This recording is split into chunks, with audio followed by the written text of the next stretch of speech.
नमस्कार दोस्तों।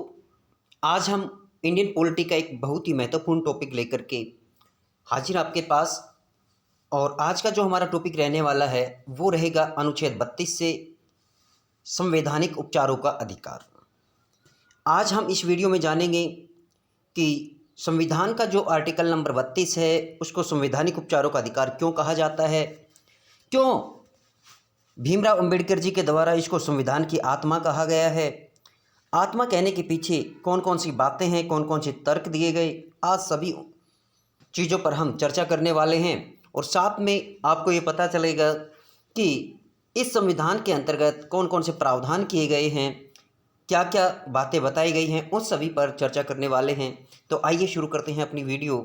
और वीडियो शुरू करने से पहले मैं आप सभी साथियों से अनुरोध करना चाहूँगा कि जो भी साथी चैनल पे नए हैं वो चैनल को सब्सक्राइब करें, ताकि आपको समय पर ये हमारे द्वारा डाले गए वीडियो का नोटिफिकेशन मिलता रहे।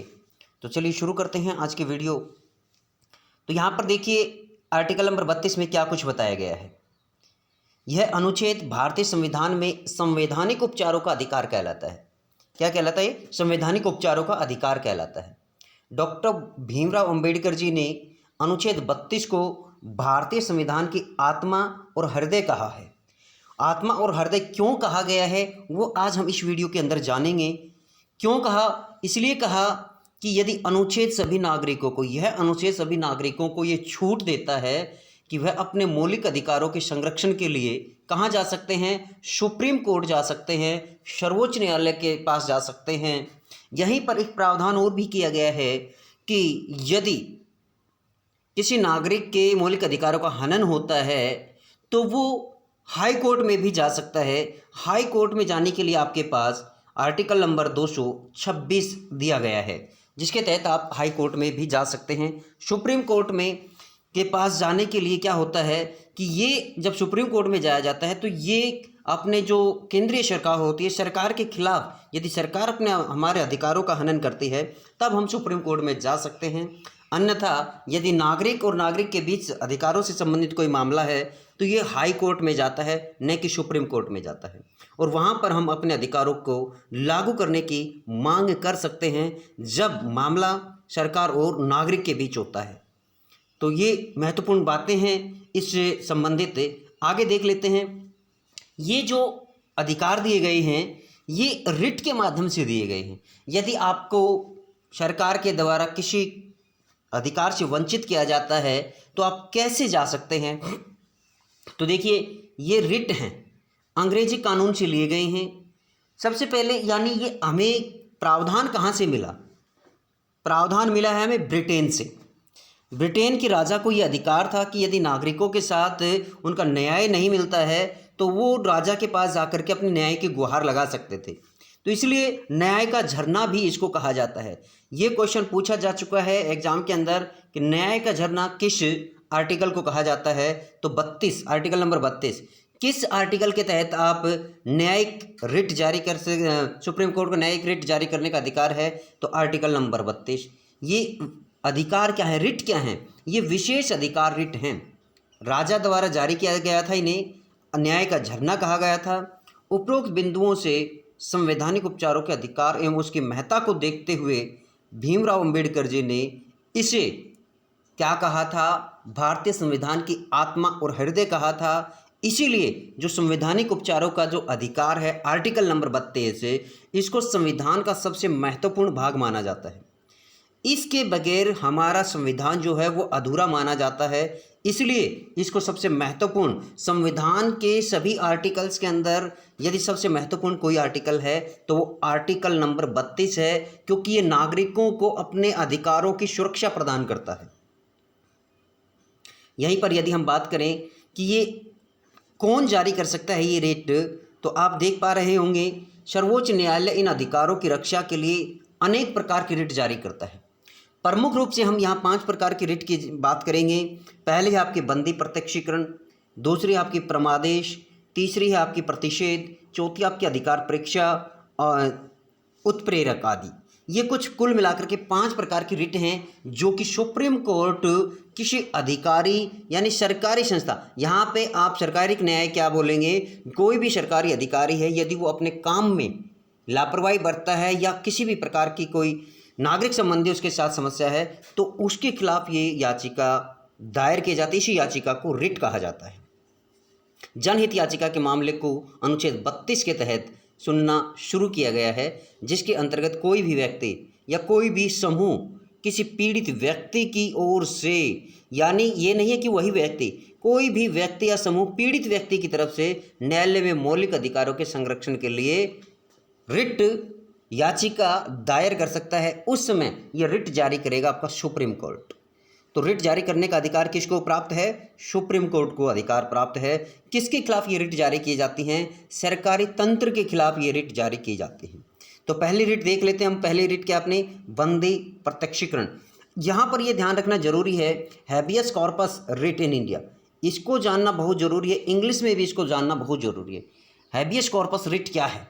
इसके अंतर्गत क्या है कि अदालत गिरफ्तारी का आदेश जारी करने वाले अधिकारी को, यानी किसी व्यक्ति को बिना किसी गैरकानूनी तरीके से बंदी बना लिया है तो उस बंदी बनाने वाले अधिकारी को ये रिट जारी करता है।